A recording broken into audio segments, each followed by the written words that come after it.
Bom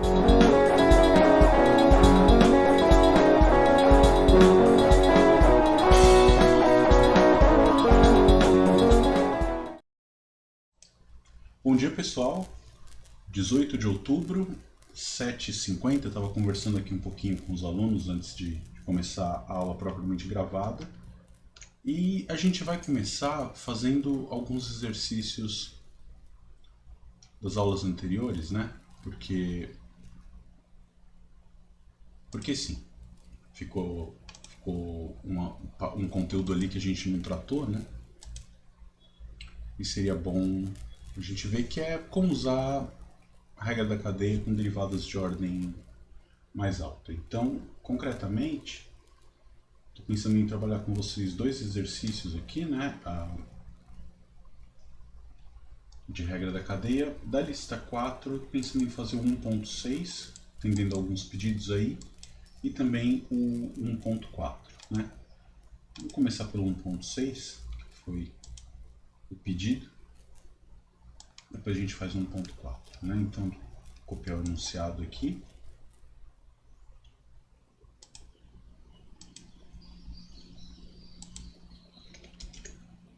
Ok, todos vendo ele? Acho que sim, né? Então, vamos lá. A gente tem uma função de classe C2, isso quer dizer que as derivadas de ordem segunda são todas contínuas, e por conta disso, com o teorema de Schwarz, a gente sabe que as derivadas mistas vão ser iguais, né? Derivar U primeiro em x e depois em y, ou o contrário, se obtém a mesma coisa. Eu defino V uma função de rθ desse jeito. Tá? Eu vou fazer a conta e depois eu vou comentar qual que é o significado desses r e θ, que eu acho que são coisas bem importantes, né? Então, ele pede simplesmente para você fazer essa conta, né? Então eu tenho a função V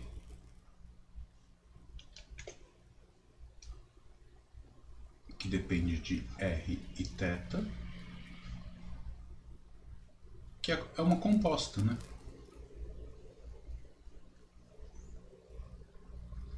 E aí eu tenho que fazer algumas contas, né? Por exemplo, ele pede a derivada segunda em relação a r.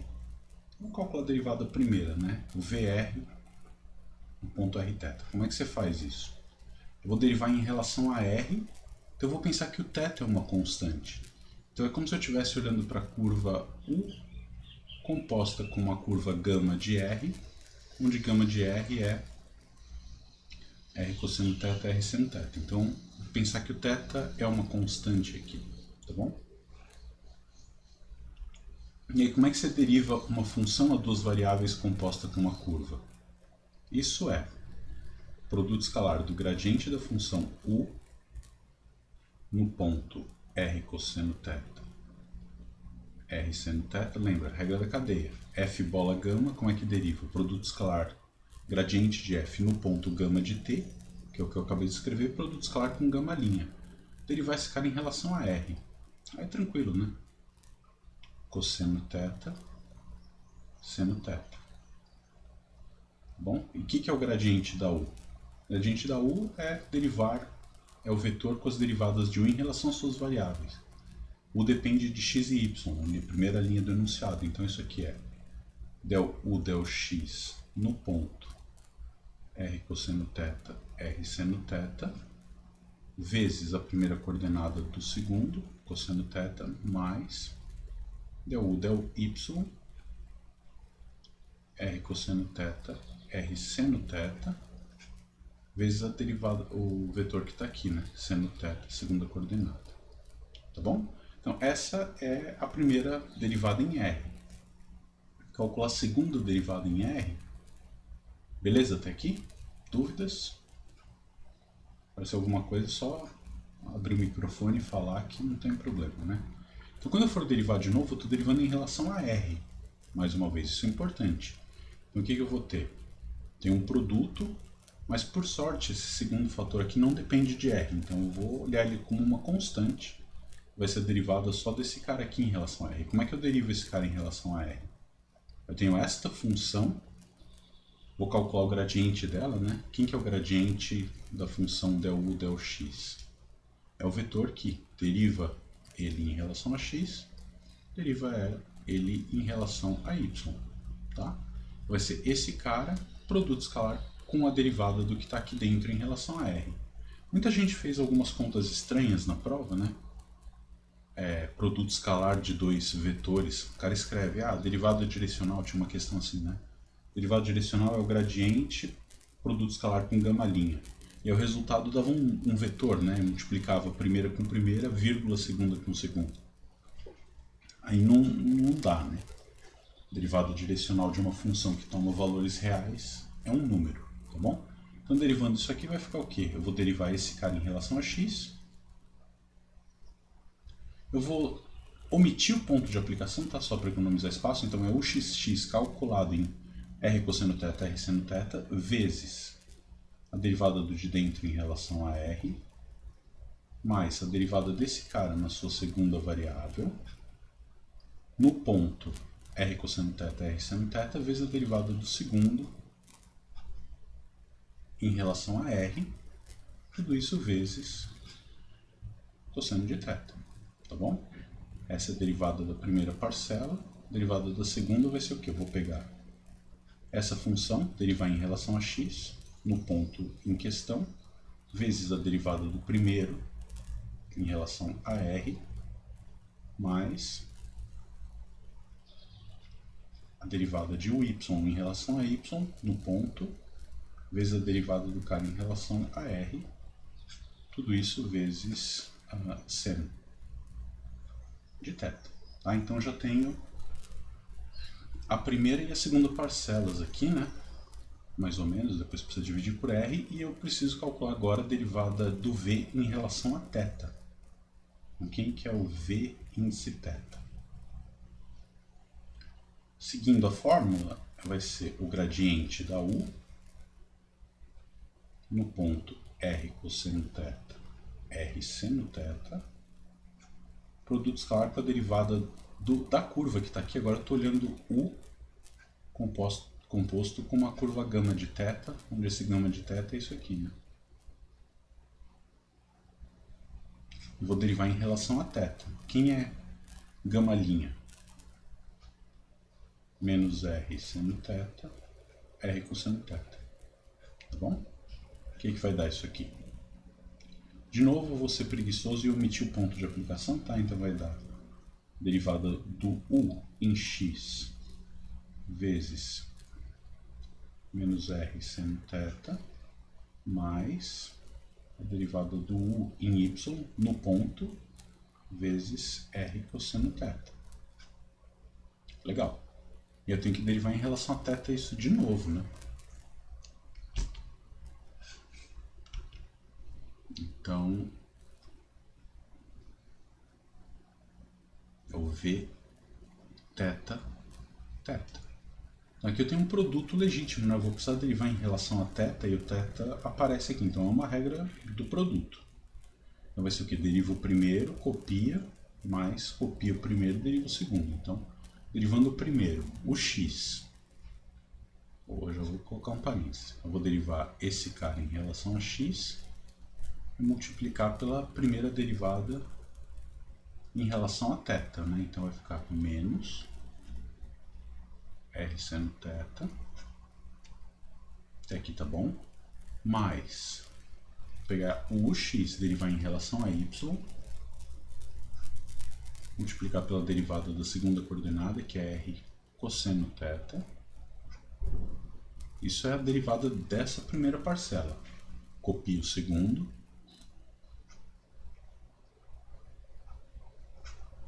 mais copio o primeiro, derivo o segundo em relação a θ, então vai dar menos r cosseno θ. Agora vamos começar a nossa segunda parcela, derivar esse aqui. Então vai ser deriva o y em relação a x, multiplica pela derivada, menos r seno θ, mais deriva o y em relação a y, multiplica pela derivada em relação a θ do ponto de aplicação, ou seja, R cosseno θ, já está o parênteses para ser consistente. Derivo o primeiro, copio o segundo, mais copio o primeiro e derivo o segundo. Na hora que eu derivar isso em relação a θ, vai ter o menos ali. Tá bom? E agora você tem que fazer toda essa conta que está pedida aqui. É o VRR mais 1 sobre R del V del R, que está aqui, mais 1 sobre R ao quadrado, esse cara todo, e ver que dá o Laplaciano da U, né? Então, vamos lá. Quem que é VRR mais 1 sobre R, estou omitindo o ponto de aplicação, tá? Mais 1 sobre R ao quadrado, V θ θ. Vou fazer essa conta, né? Então vamos lá, o VRR eu tenho aqui,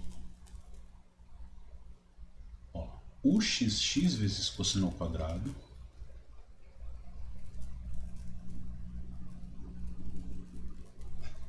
já vamos ver tudo que aparece com cosseno ao quadrado, né? Vamos agrupar.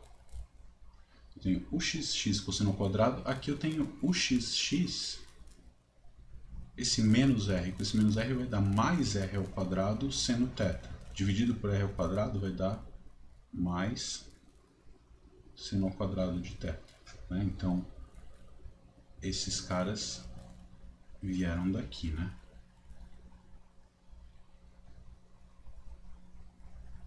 Tá bom? Tem que dividir o V θ θ por R ao quadrado. Ah, que mais que tem? A gente tem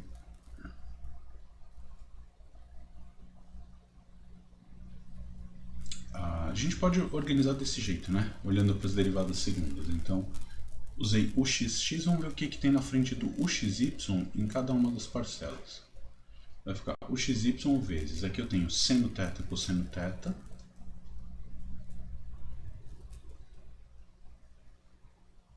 deixa eu organizar isso.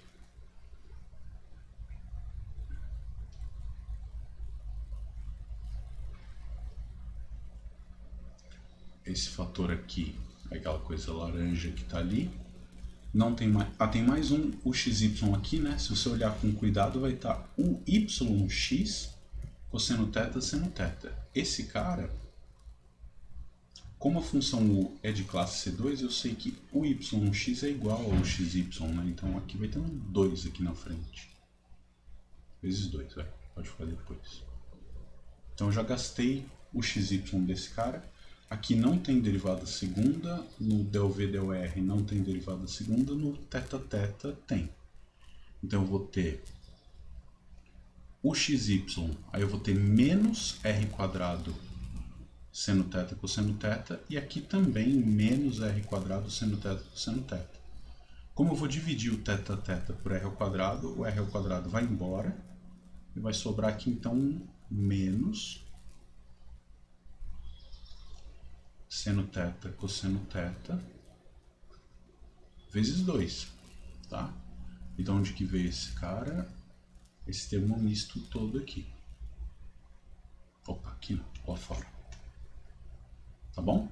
Ou seja, esse termo misto desaparece. Não temos o XY. Tem mais algum cara? Não tem.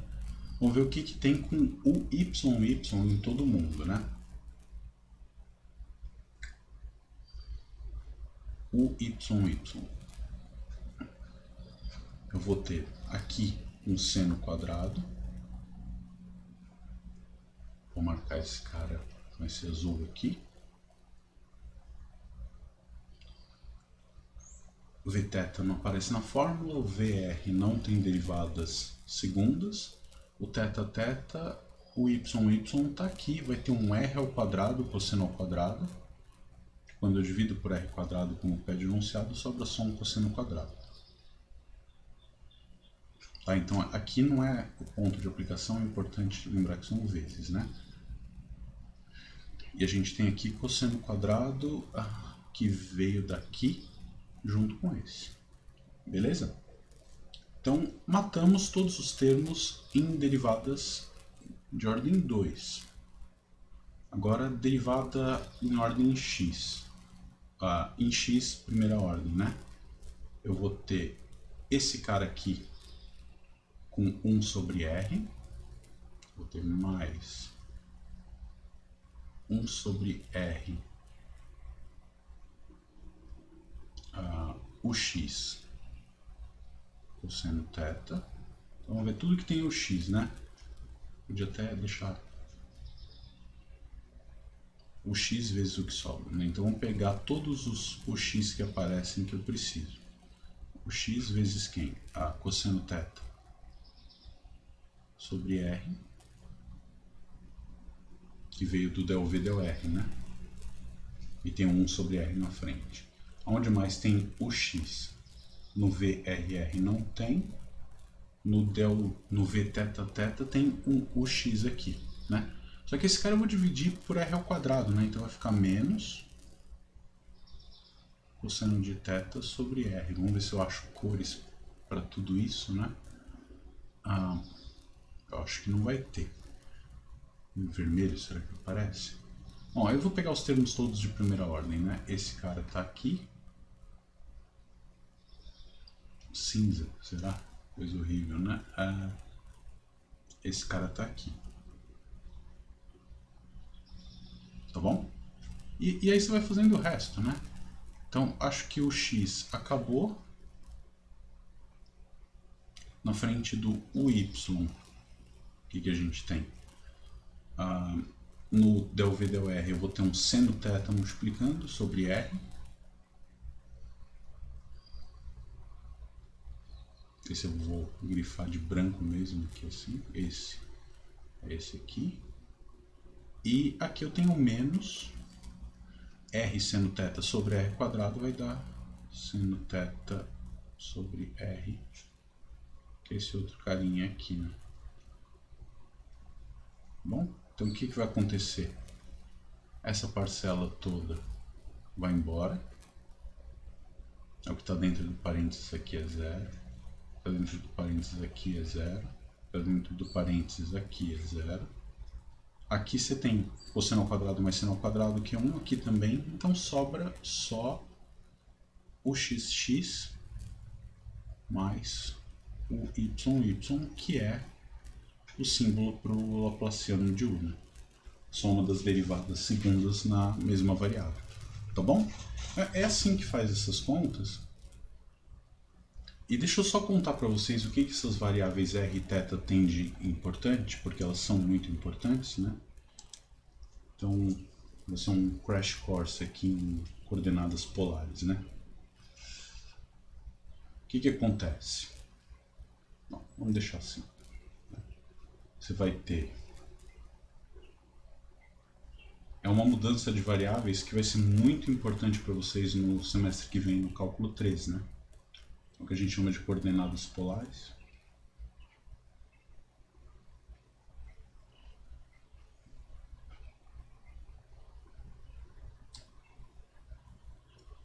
Então, qual que é a coisa? É um novo sistema, né? Você sabe, você conhece bem o sistema de coordenadas cartesianas, né? Para cada ponto x, y do plano, você tem a componente x e a componente y desse cara. Esse ponto, eu estou te dando quanto eu ando na horizontal e quanto eu ando na vertical para determiná-lo. Uma outra maneira de fazer isso é o quê? É você olhar para o segmento que parte da origem e chega até o ponto, e eu vou determinar esse ponto como? Dizendo qual é o ângulo que o segmento precisa fazer com o eixo x e qual é a distância que eu preciso me afastar da origem, né? Você pode pensar que é você está ali tentando acertar um ponto, você gira até ficar ali na direção dele, né? A reta que sai da origem e passa pelo ponto, e calcula qual é a distância da origem até esse ponto, esse número R aqui, tá? E aí eu posso então pensar que esse meu ponto x, que tem coordenadas cartesianas x e y, vai ter coordenadas polares dadas pelos números r e θ. Então, eu vou ter um ponto R θ aqui, que é mapeado no ponto xy de coordenadas cartesianas. E aí é fácil. Quem que é o x, né? O x é R cosseno de θ. Quem que é o y? É R seno θ. Então, o que eu estou fazendo, voltando lá para o exercício, eu estou pegando o ponto AU, que depende de xy, e estou escrevendo as coordenadas x e y do ponto no domínio de U em termos de variáveis r e θ, coordenadas polares. Tá bom? Então, algumas coisas que você tem fáceis de ver, né? Por exemplo, aqui então eu tenho o x em função do r e do θ. E se você quiser, com um pouco de cuidado, você consegue tirar o r e o θ em função do x e do y, né? Então, por exemplo, é fácil ver que r ao quadrado é x2 mais y2. E, portanto, o r é sempre positivo, tá? A distância em relação à origem é um número positivo, então o r é raiz de x² mais y². Então, dado um ponto em coordenadas cartesianas, eu consigo determinar suas coordenadas polares.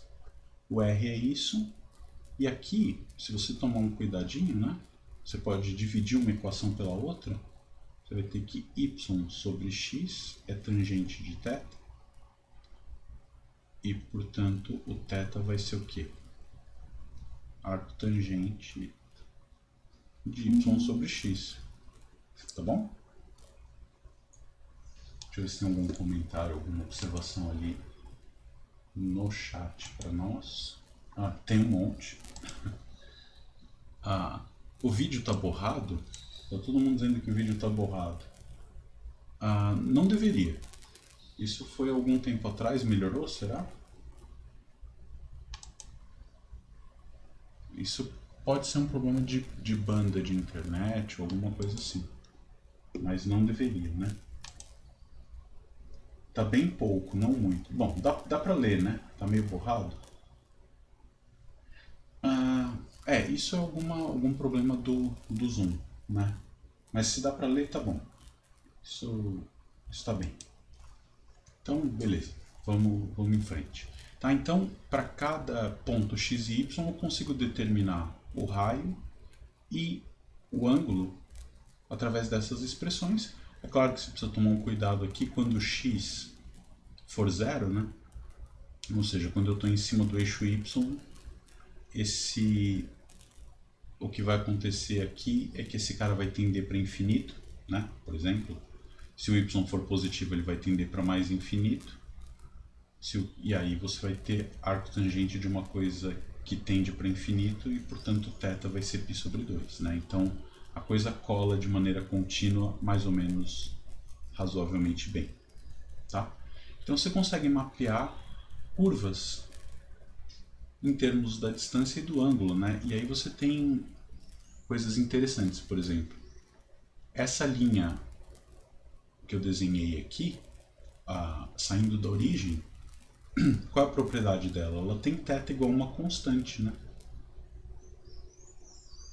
Então, se eu pego uma linha horizontal, ela é mapeada num segmento de reta que parte da origem e sai com um ângulo θ. Tá claro? Se eu pegar um θ variando de 0 a 2π, eu descrevo qualquer reta que sai da origem que faz ângulo θ com o eixo x. E se você pegar uma reta vertical aqui, o que acontece? O que é isso, né? Uma reta vertical, você pode pensar, põe 0,2π aqui, só para não ficar dando muita volta, né? Então aqui você tem um ponto r θ. 0,2π, o que é essa curva? Eu estou com r fixo e o ângulo variando, ou seja, é o conjunto dos pontos que dista esse número R0 da origem e faz ângulo qualquer de 0,2π. Isso é exatamente a circunferência centrada na origem, né? Vamos ver se eu consigo fazer uma circunferência centrada na origem aqui.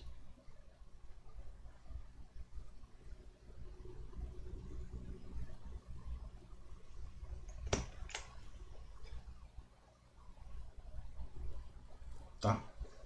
Então, é um jeito de você transformar coisas curvas em retas, por exemplo. Então, é um sistema de coordenadas que favorece estudar coisas que têm alguma simetria radial, né? Coisas que não dependem da posição e só da distância em relação à origem, vale muito a pena você estudar em coordenadas polares. Né? A título de curiosidade, por exemplo, as estradas do estado de São Paulo têm sua numeração respeitando coordenadas polares. Não sei se você já parou para pensar nisso, mas as rodovias que têm número ímpar, elas são o número ímpar que a determina é a distância média dela em relação à Praça da Sé, por exemplo. Então, o rodoanel, que é SP021, ela é projetada, óbvio que não é perfeito isso, mas ela é projetada para, se você ficar andando em cima dela, você sabe que você vai estar sempre, ou mais ou menos próximo disso, distando 21 km da Praça da Sé, em São Paulo, do Marco Zero, né? Então, toda rodovia ímpar, ela orbita a Praça da Sé, e toda rodovia de número par, ela incide na direção do centro de São Paulo, e o número te dá o ângulo que a coisa faz com o meridiano que passa por São Paulo, né? É o meridiano da Terra. Então, se você tem a cidade de São Paulo num certo ponto, a gente sabe que a Terra é redonda, né? Então você tem aqui um meridiano, aqui está o Polo Norte, Papai Noel, Polo Sul, os pinguinzinhos todos. O que vai ser, por exemplo, a SP-160? A SP-160, você vai pegar esse meridiano, vai construir um ângulo de 160 graus no sentido horário e vai sair nessa direção. Se você pensar, você sai de São Paulo e vai cair na direção do litoral indo para o sul, né? Bate em Santos, mais ou menos, né? O que você tem que pensar assim, é o vetor tangente que dá. Depois a estrada precisa fazer as curvas todas, mas a direção em que ela sai do Marco Zero é 160 graus. Então, se você precisa chegar em São Paulo, em algum momento você vai precisar usar alguma rodovia par, né? Se você pega a Bandeirantes, que é SP-348, você sai tá quase 360 graus aqui, né? E aí você vai sair nessa direção que vai parar lá para os lados de Campinas e tudo mais. Então, a numeração das estradas de São Paulo obedece coordenadas polares. É bem bacana, né? E é o que eu estava dizendo. Se você quer chegar em São Paulo, estou na SP-359. Se você continuar nessa estrada, você sabe que você vai ficar girando em volta de São Paulo, 359 km de São Paulo. Ou seja, não vai chegar nunca, né? Então, com esses números e aquela coisa norte-sul, te ajuda a dizer se você está, em que sentido você está andando, né? Então, se eu quiser chegar em São Paulo, vou pegar uma rodovia de número par e dependendo de onde eu estou, vou pegar a indicação sul ou leste, se eu tiver a oeste da cidade, né, para a esquerda, e vou pegar na indicação contrária para saber o sentido em que eu preciso andar. Então, é muito fácil você não se perder nas estradas, né? Curiosamente, isso não é uma regra no Brasil inteiro, mas dentro do estado pode confiar, tá bom? Essa informação foi útil para você, né? Um negócio meio off-topic, mas é bom, né? E aí você ter essas coordenadas polares são uma ferramenta muito boa para fazer diversos cálculos e cálculos com derivadas e, por exemplo, calcular limites e tudo mais é uma coisa muito boa, né? Tem que tomar um cuidado quando R é igual a zero, né? Porque se o R for zero, o θ não fica determinado, né? Você não pode fazer essa divisão, porque na origem, qual é o ângulo θ? Não tem reta, né? Se eu saio da origem e chego na origem, eu não tenho um segmento de reta para fazer. Então, você tem uma singularidade quando R é igual a zero, mas para todo R positivo, Isso aqui funciona muito bem, tá bom? Deixa eu ver, tem uma coisinha no chat ali. Muito da hora. É mesmo. Tá bom? Então, beleza. Feito esse exercício, vamos fazer o 1.4, que é uma coisa que é interessante também. Resolve um problema concreto e foi feito numa época que não dá para acreditar que isso foi feito, né?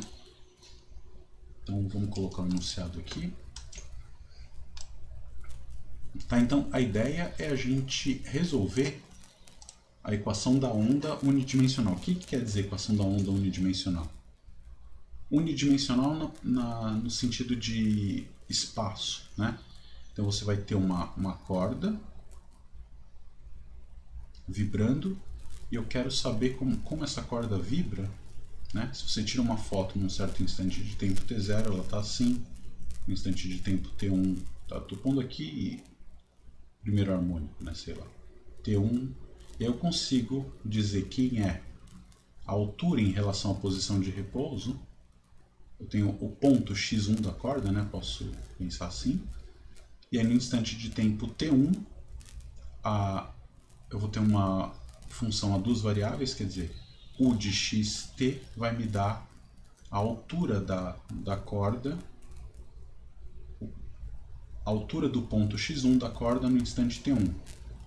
Aí eu vou ter um outro ponto x0, eu vou ter u de x0 t0 é a altura da corda, do ponto x0 da corda no instante t0. Então eu consigo modelar como vibra uma corda unidimensional, e isso acontece resolvendo essa equação, né? A gente tem que a equação da onda unidimensional é essa aqui. A segunda derivada em relação ao tempo é igual a c ao quadrado vezes a segunda derivada em relação à variável espacial, né? Isso aqui para uma corda, uma coisa unidimensional. Se você pensar numa película bidimensional, por exemplo, a pele de um tambor, quando você bate, esse treco vibra, aí eu vou ter cada ponto xy, depois da vibração ele vai ocupar uma certa altura. Eu quero dizer qual é a altura no instante de tempo t do ponto xy. E aí a equação vai ficar com uma variável a mais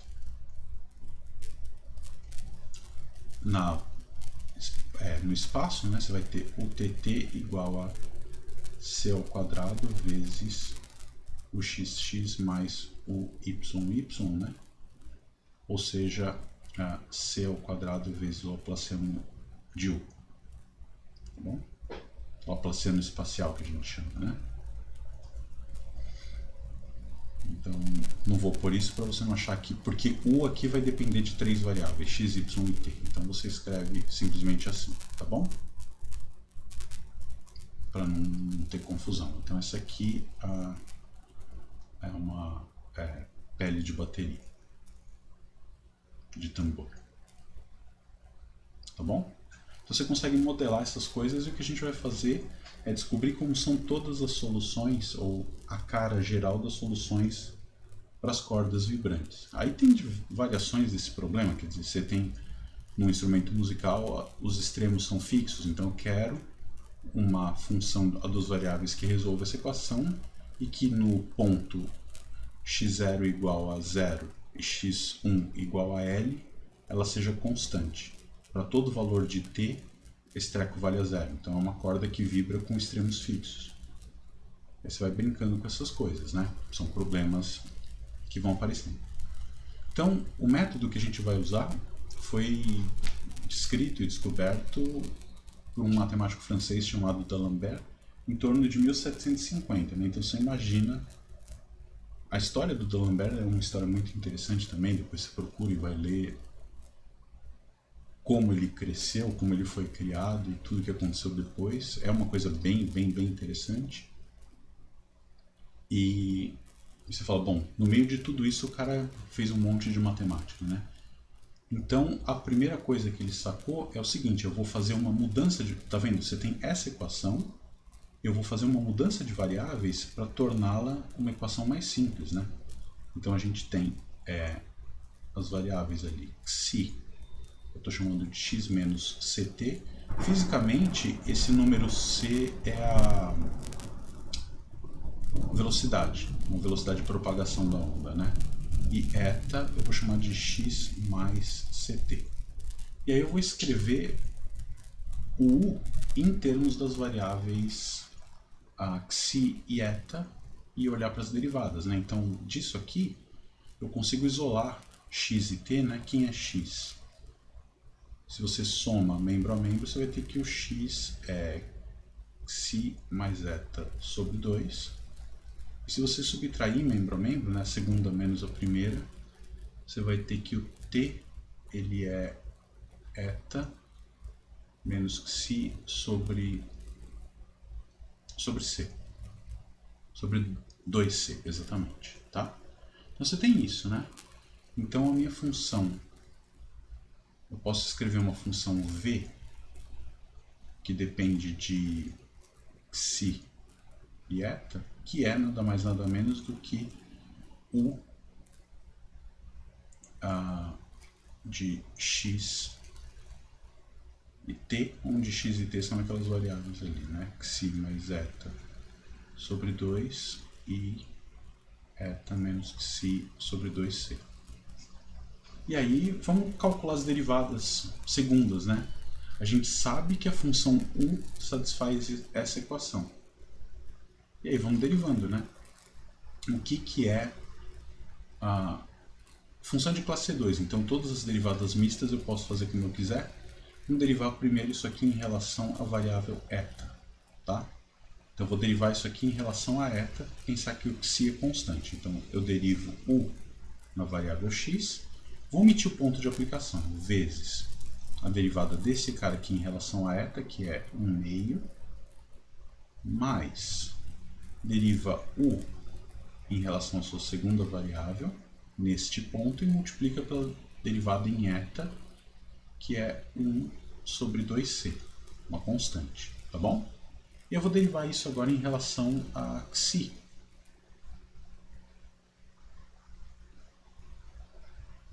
Então eu vou derivar. A sorte nossa é que esses fatores que estão multiplicando são constantes, né? Eu vou derivar esse cara em relação a x e vou multiplicar pela sua derivada em relação a xi, que é meio, mais esse cara em relação a y vezes a sua derivada disso aqui em relação a xi. Agora, a derivada em relação a xi é menos 1 sobre 2c. Está caindo o mundo aqui. Espero que não acabe a luz. Mas, aí vou derivar... Opa, tem 1/2 multiplicando tudo isso aqui, mas eu estava esquecendo. Mais, eu vou derivar esse cara aqui em relação a x. E vou usar aqui a u de classe C2 para combinar esse uxy com o yx. Esse cara no ponto, vezes a derivada desse aqui em relação a xi, né, que é o que eu estou fazendo agora. A derivada dele em relação a xi é meio. Mais o y, né, derivar esse cara em relação a y, multiplicar pela derivada do y em relação a xi, que é menos 1 sobre 2c. E tudo isso está multiplicado por 1 sobre 2c, né? Então, o que vai sobrar no final das contas? Eu vou ter o xx sobre 4. Esse termo misto aqui eu vou ter menos 1 sobre 4c vezes esse cara. E aqui eu vou ter mais 1 sobre 4c vezes o yx. Então, esses dois termos se cancelam, porque a derivada mista é igual, função de classe C2.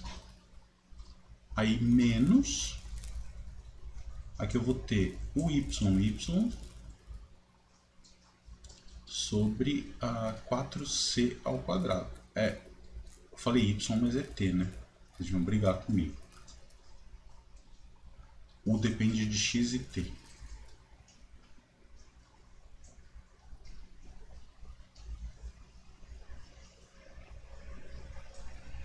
seno TT. De repente alguém brigou lá no chat e eu não vi, né?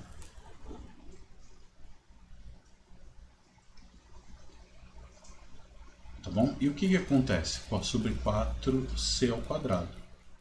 Bom, olha para essa equação, né? Tira o mínimo aqui, isso aqui dá zero, né? Você vai ficar com 4c ao quadrado o xx menos 4 o tt. Usando que a equação satisfaz isso aqui, você vai ter que esse cara é zero, tá bom? Deixa eu ver se tem alguma observação em chat. Acho que parece que não, então tá beleza. Então fizemos o item A, né?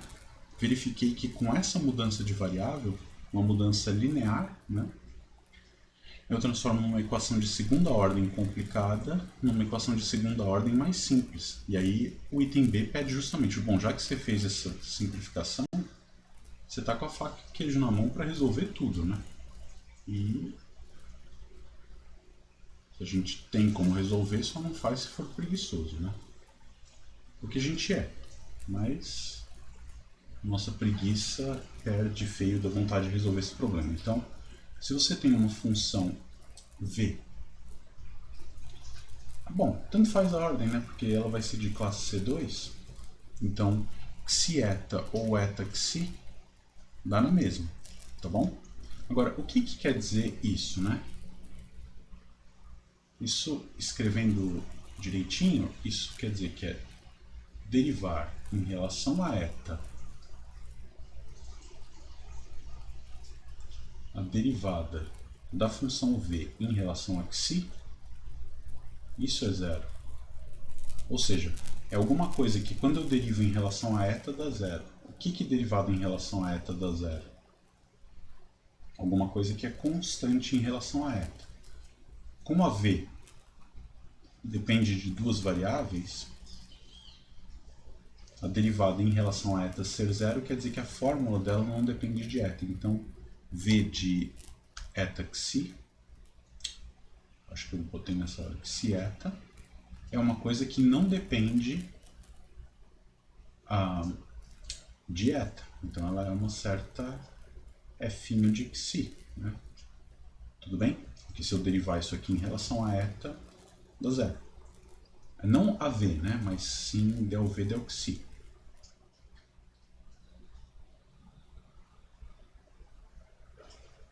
Tá bem? Então, a derivada dessa coisa em duas variáveis depende só de xi. Só que é derivada em relação a eta. Então, eu calculo a primitiva desse cara em relação a eta. Então, eu, vamos dizer, desderivo, né? Desderivando, se você quiser falar assim, a derivada em relação a eta, isso vai dar a primitiva de f de xi, né? E o que é essa primitiva? É alguma função f de xi mais uma constante, né? Quem que é essa constante? Lembra que eu estou derivando em relação a xi aqui, né? A derivada em relação a xi. Então, a minha constante é uma coisa que não depende de xi, mas pode depender de eta.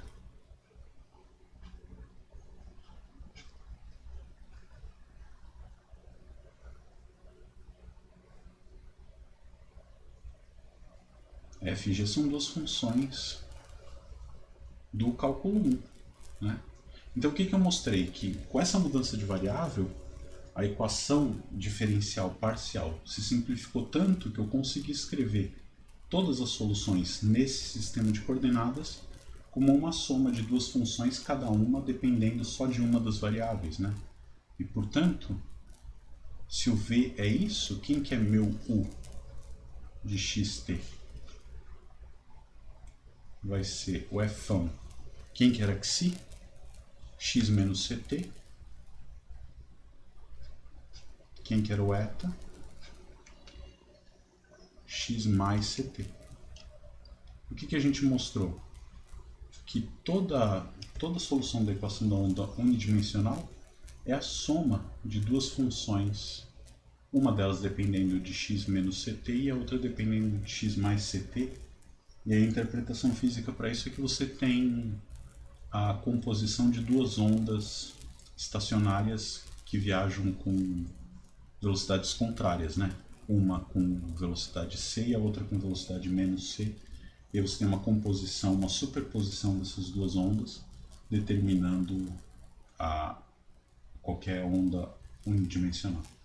Mas tem um link ali na lista, você clica, você vê uma animação disso acho que é um link para um GIF animado do Wikipedia, beleza? Então, e aí tem todos os outros exercícios, né? No ponto 7, tem conta pra caramba, todos eles têm um monte de conta para você fazer.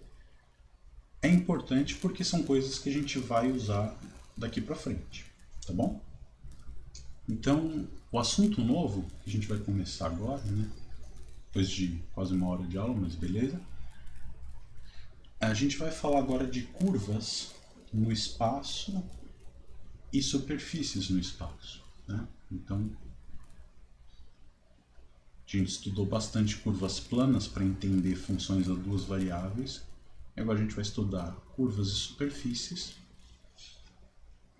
para tentar entender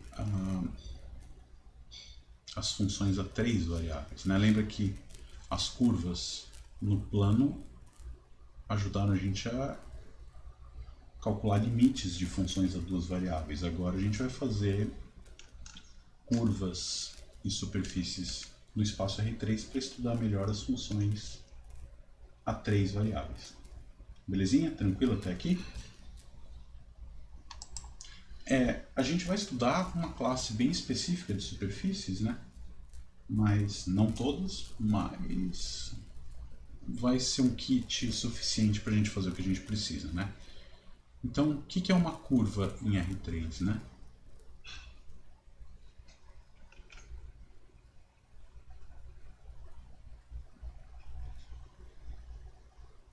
É uma função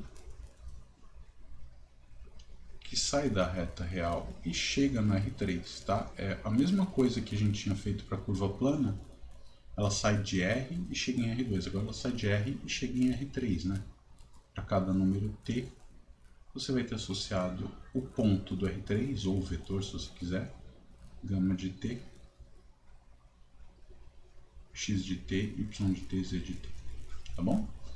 E aí tem todas as perguntas naturais, né? O que é a imagem?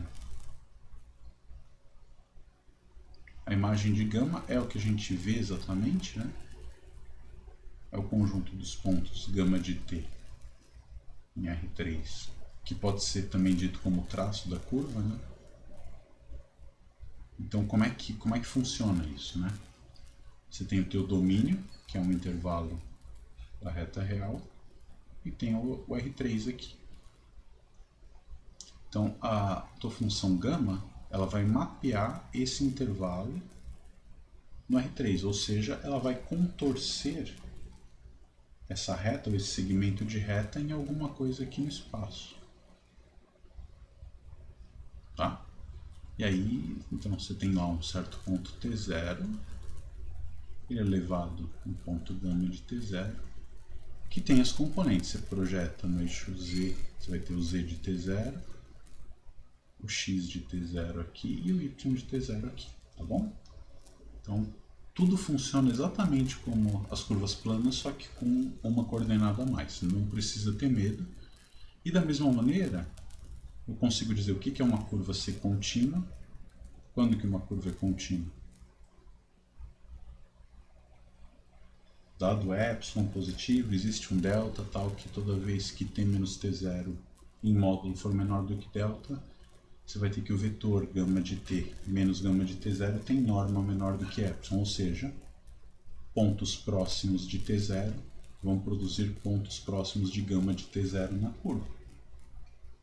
Isso é equivalente a dizer que cada uma dessas funções, x de t, y de t e z de t, que são funções do cálculo 1, são contínuas, né? Então, continuidade, quando que uma curva é contínua, quando cada uma das suas funções coordenadas é contínua. O que é diferenciabilidade, né? Quando que uma curva é derivável? Uma curva é derivável se você conseguir construir o vetor tangente a ela em cada ponto. E aqui eu tenho né? Fiz um desenho, então sei lá, mas esse cara aqui é o vetor que a gente costuma representar com ponto inicial no ponto gama de T0, mas esse é o gama linha de T0. Quando que esse cara existe? Qual que é a definição? Limite, quando T vai para T0, de gama de T menos gama de T0 sobre T menos T0. Já fizemos contas parecidas em duas coordenadas, isso equivale a dizer que a existência desse vetor tangente laranja é equivalente a dizer que cada uma dessas três funções é derivável no ponto T0. Então, diferenciabilidade ok, né? E aí com isso você tem o vetor tangente,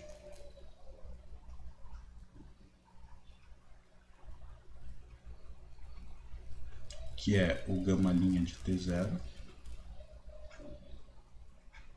Como calcula, deriva cada uma das componentes, normal. Algum bebezinho chorando aqui perto. E a reta tangente, como é que você calcula a reta tangente? O que eu preciso para conhecer uma reta? Um ponto e um vetor. Então, a reta tangente vai ser o conjunto dos pontos x, y, z, que é, o ponto eu tenho lá, é o gama de T0. Lambda e gama linha de T0. Ponto mais lambda vezes o vetor com lambda pertencente a R. Tá bom? Você consegue escrever passando a reta tangente numa boa, e isso vai ser útil, né? Você não tem, agora isso é uma coisa que precisa tomar muito cuidado, você aumentou a folga, né? A dimensão do espaço onde a curva está é maior agora. Ela está no R3 e não mais no plano, então eu não consigo falar em a reta normal, a gama linha. Quantas retas normais, quantas retas perpendiculares ao vetor gama linha existem? Infinitas, né? O que a gente tem, na verdade, agora é um plano que é perpendicular ao vetor gama linha.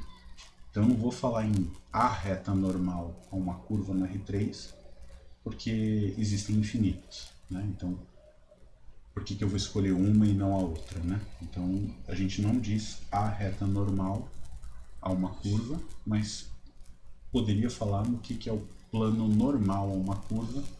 A gente não vai usar isso, tá bom?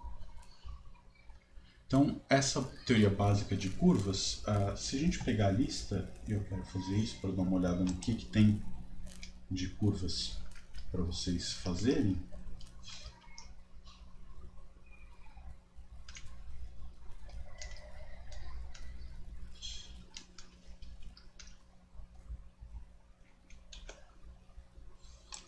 Quatro terminais abertos aqui, como eu perdi. Achei. A lista 5, né?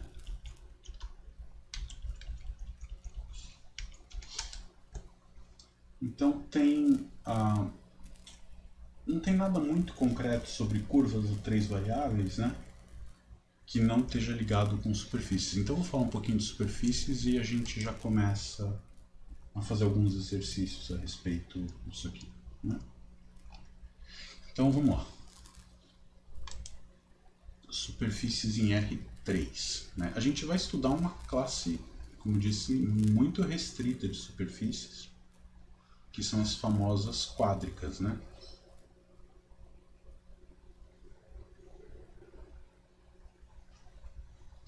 Então, com bolinha tab, então tem uma definição bem mais geral de superfície, que existem superfícies que não são nenhuma das que a gente vai ver aqui, né? Mas não vamos estudar isso. Elas vão aparecer bastante para você lá no cálculo 3, tá?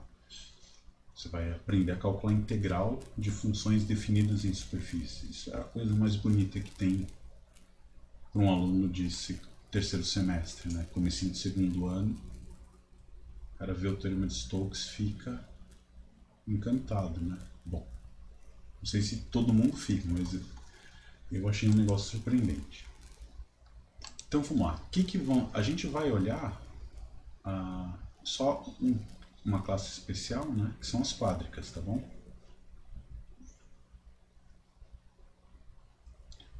De onde que vem esse nome?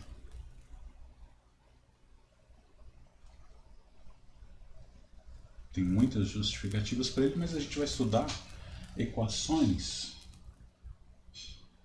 soluções de equações a três variáveis, onde os termos que aparecem no máximo são termos quadráticos. Tá? Então, uma quádrica, em geral, é uma equação do seguinte tipo: um número vezes x quadrado, mais um número vezes y quadrado, mais um número vezes z ao quadrado. Aí aqui, por que eu estou pondo esse 2? Já em álgebra linear você vai entender. Aí pode ter o produto do x com y, pode ter alguma coisa na frente de um produto com x e z. São todas coisas de grau 2, tá? Que eu quero dizer. No seguinte sentido, se eu trocar cada uma das variáveis por um fator t, multiplicando aqui, o que sai é um t ao quadrado em evidência, pelo menos dessas primeiras parcelas, né?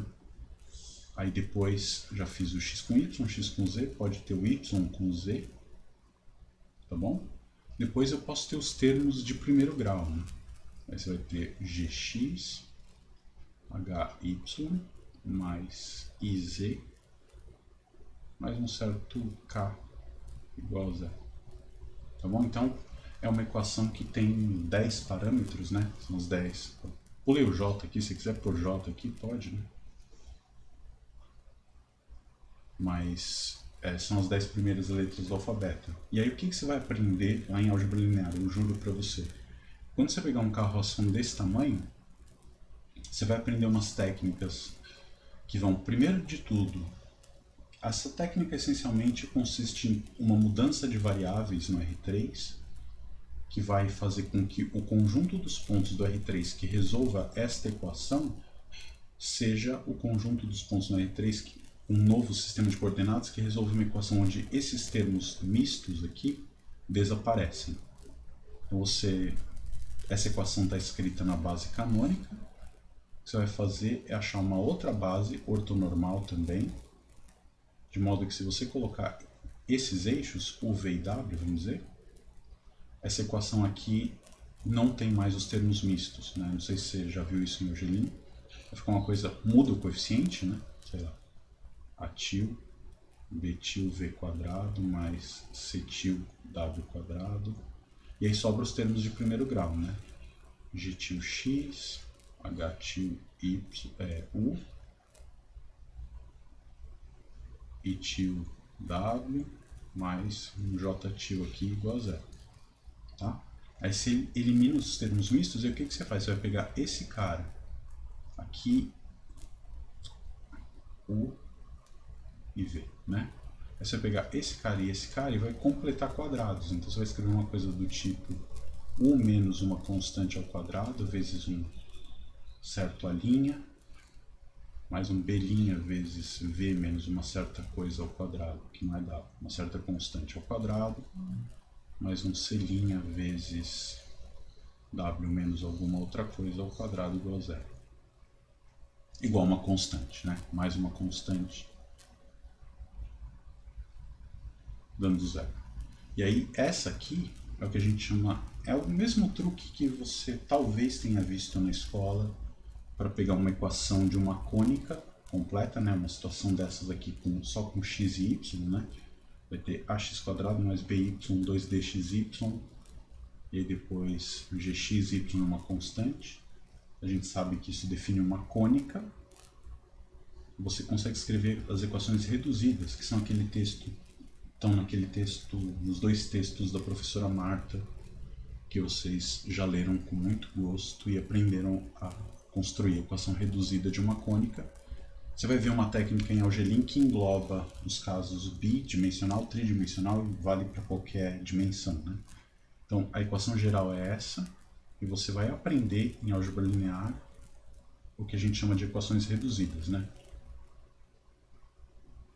As equações reduzidas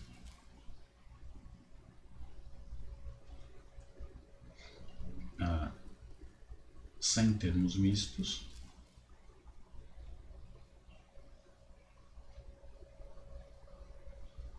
e os termos de primeiro grau, na verdade, eles estão implícitos mediante uma translação, né? Então vamos escrever sem termos mistos, e de grau 1. Né? Então, o que a gente tem é uma equação do tipo assim, né? ax² mais by² mais cy² z² igual a uma certa constante. E aí, conforme você tem os sinais de A, B e C variando, você vai ter diferentes superfícies, né? Só para você ter uma ideia, mais ou menos, eu vou fazer um exemplo aqui que vai gerar todas as curvas cônicas que você viu no plano, né? Então vamos pensar assim, primeiro caso, né? Então a primeira situação que a gente tem aqui são os elipsoides, né?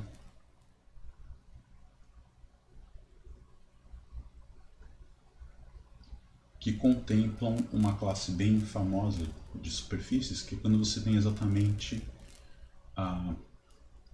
aqui, se você quiser, se o K for se o K for diferente de zero, você pode passar ele dividindo para todos os lados, né?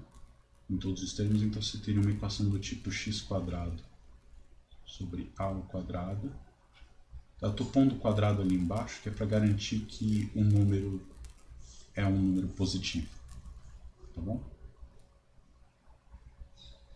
Então pensa que A, B e C são números positivos, então coisas elevadas ao quadrado.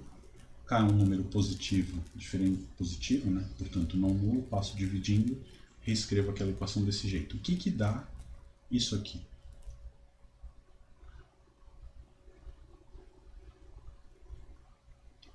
A gente consegue, não precisa decorar, né? Você faz as coisas conforme precisa. Então vamos ver.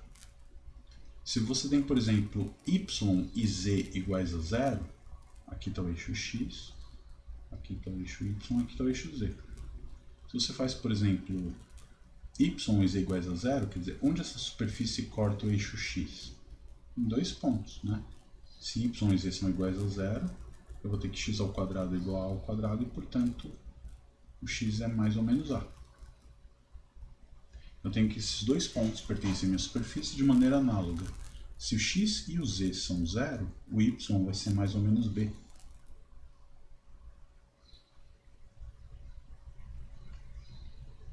Tá bom. Só que eu não vou ficar fazendo ponto por ponto, então vamos ser um pouquinho mais golosos, né? O que acontece quando z é igual a zero? Quando z é igual a zero, eu vou ficar com a equação x2 mais y2, x2 sobre a2 mais y2 sobre b2 igual a 1. Isso é uma elipse.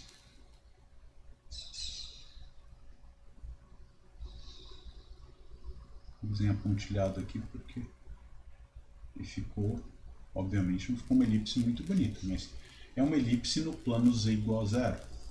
Tá?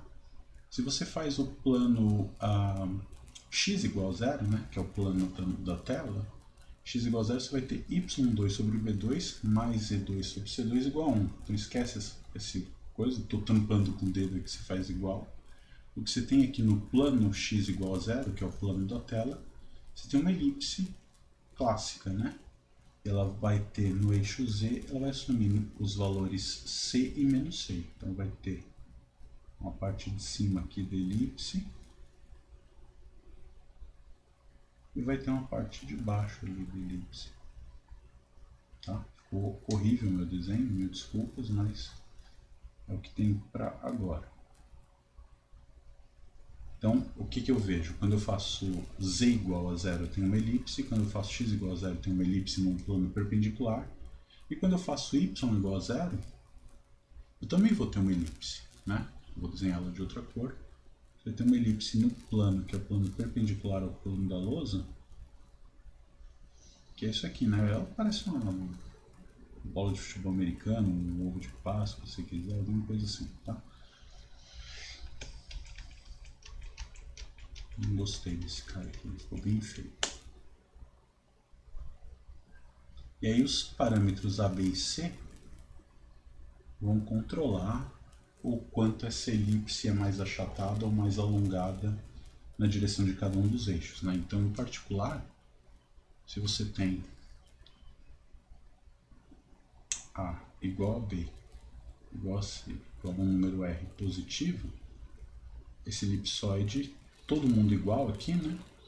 O que você tem é a equação x2, passa todo mundo multiplicando, né? x2 mais y2 mais z2 igual a r ao quadrado. Ou seja, isso aqui é exatamente uma esfera centrada na origem,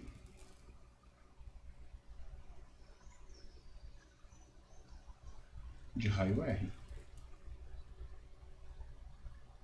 Beleza? Dúvida até aqui? Equação do elipsoide, não sei se vocês já conheciam isso. O segundo tipo, se tiver alguma dúvida, pode falar ou escrever no chat aí, né? O vídeo ainda está embaçado, essas coisas todas, né? Mas eu fico contente quando as perguntas são sobre coisas técnicas, sinal que o conteúdo tá andando direitinho. O que mais a gente pode ter aqui? A gente pode ter os hiperboloides, né?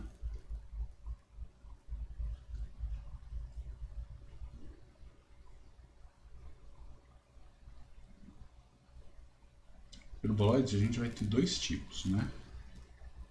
A gente vai ter de uma folha, que a equação vai ser uma coisa do tipo x² sobre a ao quadrado mais y² sobre b ao quadrado menos z2 sobre c2 igual a 1. E vai ter o de duas folhas, que vão ser exatamente o que? Você pode botar um sinal de menos aqui, né? Igualar isso a menos 1. Então você pode ter, ou você escreve dois sinais de menos do lado esquerdo, ou iguala a menos 1.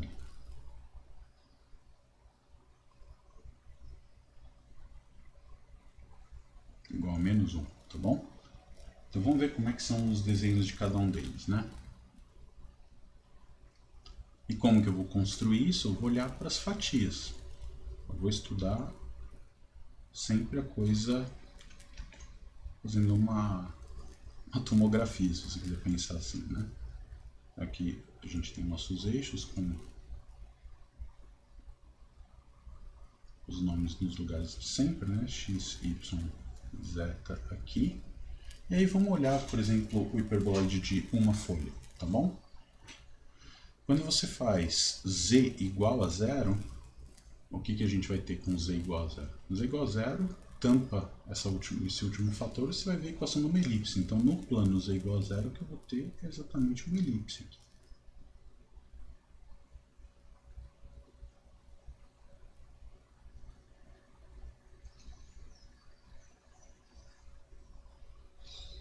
Vou tentar dar uma caprichadinha um pouco maior. Tá? Então você tem essa elipse que no eixo y vai de menos b até b, se você quiser anotar.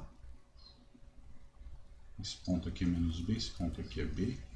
Aqui, esse cara aqui é a, lá atrás é menos a, tá bom? E agora vamos olhar para os cortes, né? Se você põe z igual a qualquer outra constante, a gente vai fazer daqui a pouco. Mas vamos olhar para os cortes nos planos coordenados. Então se eu faço y, x igual a zero para ficar mais fácil, tampo x com d igual eu fiz aqui, você vai ter uma coisa que é y2 menos e2. y2 menos e2 é uma hipérbole no plano da tela e é uma hipérbole com focos no eixo y, que é o cara que está com sinal de mais.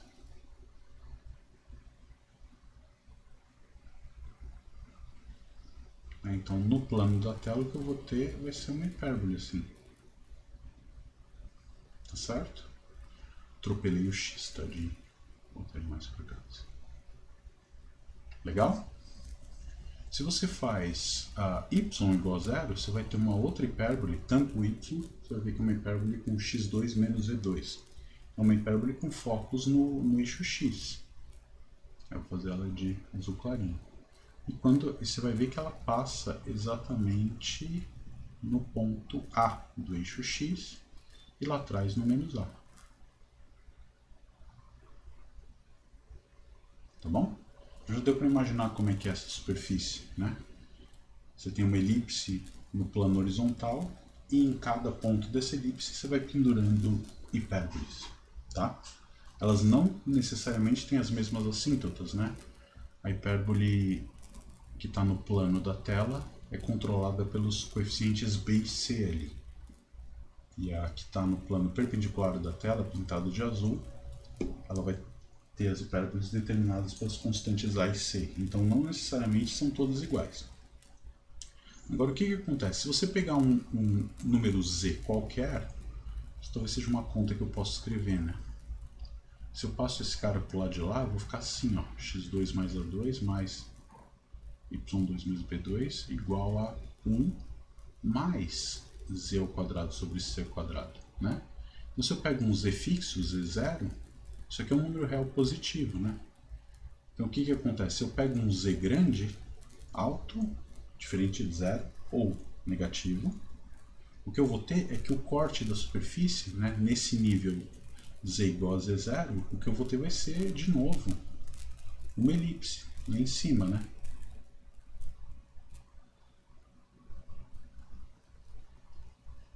Então o que é esse gráfico? Esse gráfico ele é uma pilha de elipses cujas seções verticais são hipérboles.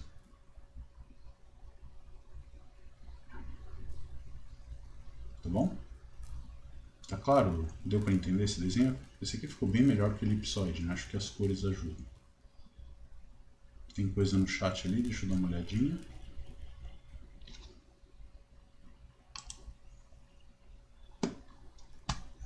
Muito da hora. Isso eu já tinha sido, né?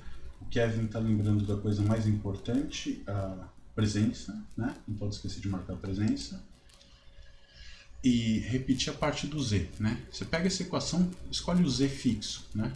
Põe z igual a 25 aqui. Então você vai ter x2 sobre a ao quadrado mais y2 sobre b ao quadrado igual a 1 mais 25 ao quadrado, tá? Vai dar um número aqui. Então, no plano z igual a 25, o que eu tenho é x2 sobre uma coisa mais y2 sobre outra coisa igual a uma constante. Então, no plano z igual a 25, eu vou ter a equação de uma coisa que é uma elipse. No z igual a menos 39, como vai ter elevado ao quadrado, também vai dar uma elipse. Entendeu? É uma coleção, é uma pilha de elipses para cada valor de z. Beleza. O de duas folhas, né? Então esse aqui é o que a gente chama de hiperboloide de uma folha. O de duas folhas, eu vou fazer ele aqui, como é que é a carinha dele? A gente vai fazer sempre esse mesmo estudo, né? Então você tem os eixos, x, y, z, nos mesmos lugares de sempre. E aí vamos lá, eu vou olhar para essa equação aqui de baixo, tá? Presta atenção que aqui você tem um menos 1, né? Então, quando eu fizer z igual a 0, né? Olha só, z igual a 0 vai me dar essa equação aqui, x2 sobre a2 mais y2 sobre b2.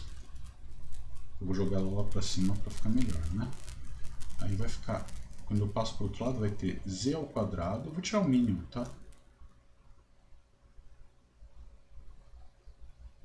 Essa aqui, eu reescrevo essa equação aqui desse jeito.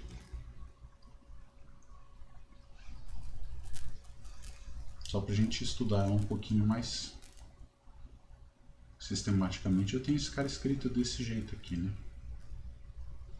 Vou até para diminuir ela. É isso aqui, né? Tá bom? E aí o que a gente faz com essa equação? Eu percebo que, por exemplo, quando z for igual a 0, eu vou ter desse lado menos 1. Né? Então eu vou ter uma soma de coisas ao quadrado dando menos 1. Ou seja, não tem solução. Então quando z é igual a 0, esquece. O que você precisa, o lado esquerdo é sempre positivo. Então para ter alguma solução, o lado direito também precisa ser positivo. E para isso você vê que o z tem que ser maior do que c, ou menor do que menos c. Concordam? Tem que ser assim, né?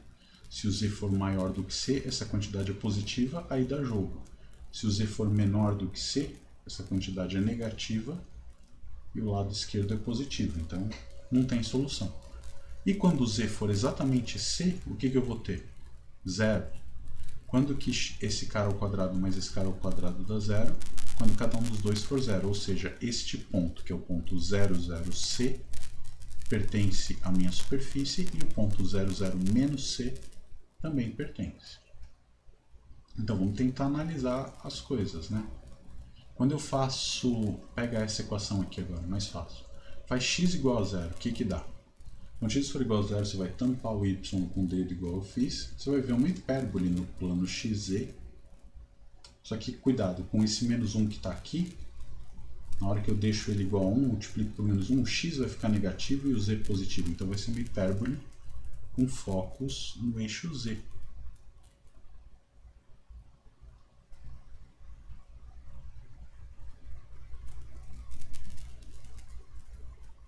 Tá bom?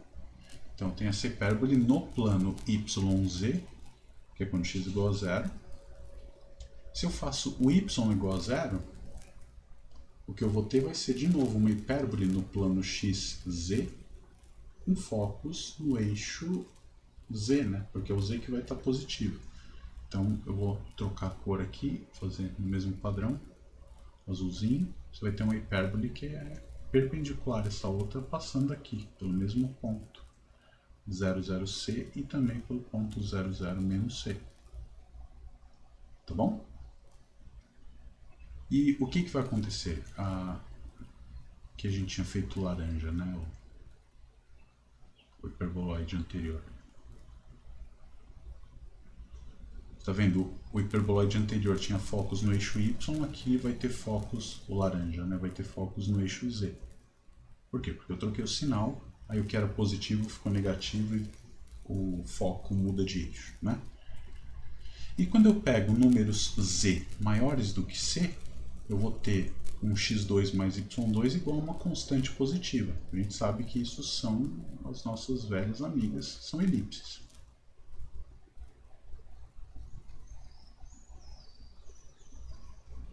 Vou desenhar uma mais para cima aqui,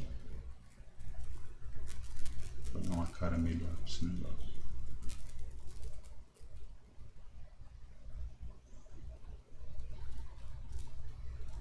Então ela é uma pilha de hipérboles também, uma pilha de elipses, desculpa, fatiadas por hipérboles, só que hipérboles com focos no eixo z. E a outra é fatiada por hipérboles com focos no eixo x ou y, dependendo do plano vertical que você usar. Então esse aqui é o que a gente chama de hiperboloide de duas folhas. Tá bom?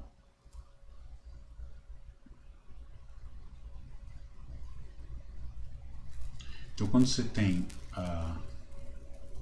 x, y e z com sinais, tem que tomar um cuidado. Tá bom? Um último exemplo, depois da gente ver, são 9 ou 10 tipos, você não precisa decorar, porque não precisa, você faz essa análise que eu estou fazendo aqui na hora. Vamos tentar fazer mais um exemplo nessa direção e a gente para, né? Então vamos lá. O último exemplo dessas clássicas aí é o que a gente chama de cone, né? O cone é um exemplo de quádrica. Como é que eu estou usando? Bolinha, isso, bolinhas.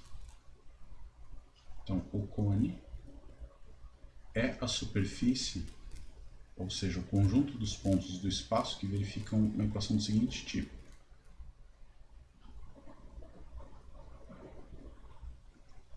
Menos z ao quadrado sobre c, né? É igual a outra, só que aqui eu tinha posto igual a 1, igual a menos 1, aqui eu vou pôr igual a 0. E vamos tentar estudar o que dá essa superfície. Vai dar um cone, porque é assim, né? Se eu disse que era um cone, ou eu falei tudo errado, ou é um cone mesmo. Então, deixa eu só mudar um pouquinho a inclinação desse eixo para ele ficar mais... Aí, legal. Então, x, y, z, vamos fazer essa análise rapidinho. Quando eu corto z igual a zero, tampa com o dedo o z, vai ficar uma soma de quadrados dando zero, então só o zero. Então, quando o z é zero, eu estou na origem e só. Quando eu faço x igual a zero, né, tampa ele, você vai ter uma coisa do tipo x quadrado sobre a ao quadrado menos z quadrado sobre c ao quadrado igual a zero. Passa para o lado de cada isso, ou seja, você vai ter uma coisa do tipo módulo de x igual a módulo de z, cada um deles multiplicado por uma constante, né, c e a. Então, o que vai dar módulo de x igual a módulo de z vão ser retas, né? Par de retas concorrentes. Bom, que a gente estava usando a cor laranja para fazer. Então, dependendo dos valores de A e C, eu vou ter um par de retas concorrentes mais ou menos inclinadas, né? Por exemplo, se A e C são iguais, o que você vai ter são exatamente as bissetrizes, como eu desenhei aqui. Aí as curvas verticais azul claro, né? Se eu faço y igual a zero, desculpa, essa que eu desenhei era o x igual a zero, né? X igual a zero, você vai ter y igual a mais ou menos z, tá aqui nesse plano. Se você faz y igual a zero ao plano perpendicular ao da lousa, você também vai ter um par de retas concorrentes, passando pela origem, né? Vai ser uma coisa, uma equação como aquela que eu escrevi, só que em vez do x vai ter o y, indo lá para trás, outro aqui, pontilhado lá atrás e visível aqui na frente. Tá certo? São essas fatias.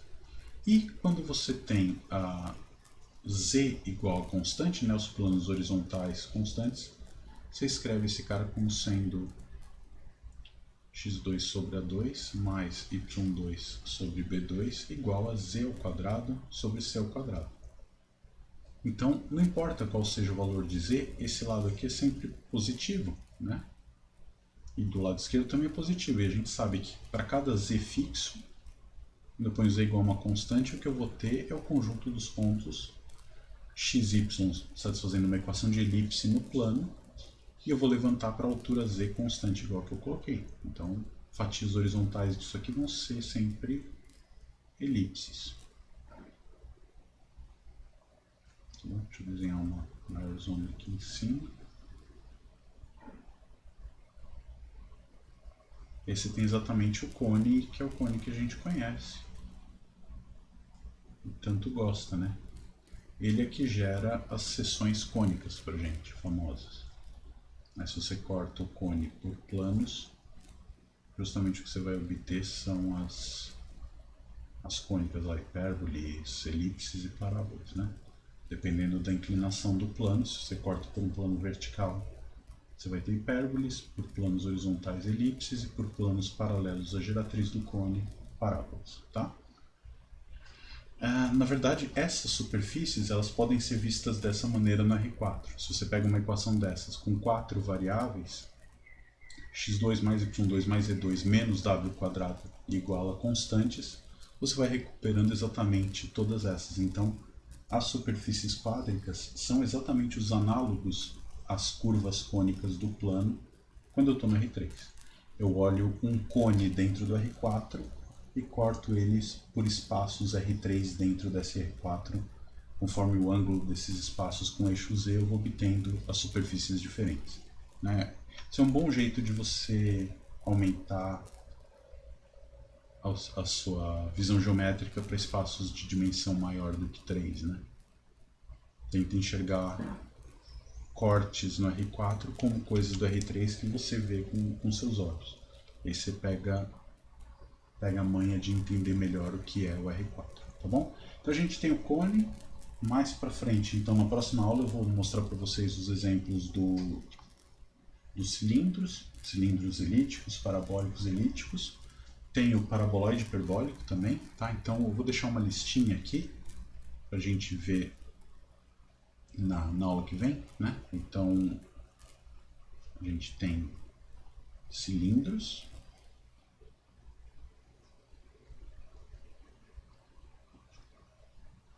paraboloides,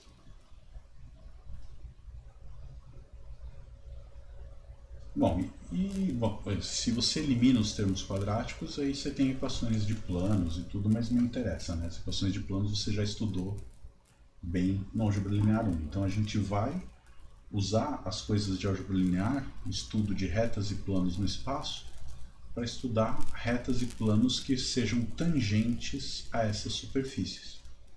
E aí esses planos tangentes vão ter um papel super importante quando a gente for estudar as derivadas de funções definidas em R3 e em R, tá bom?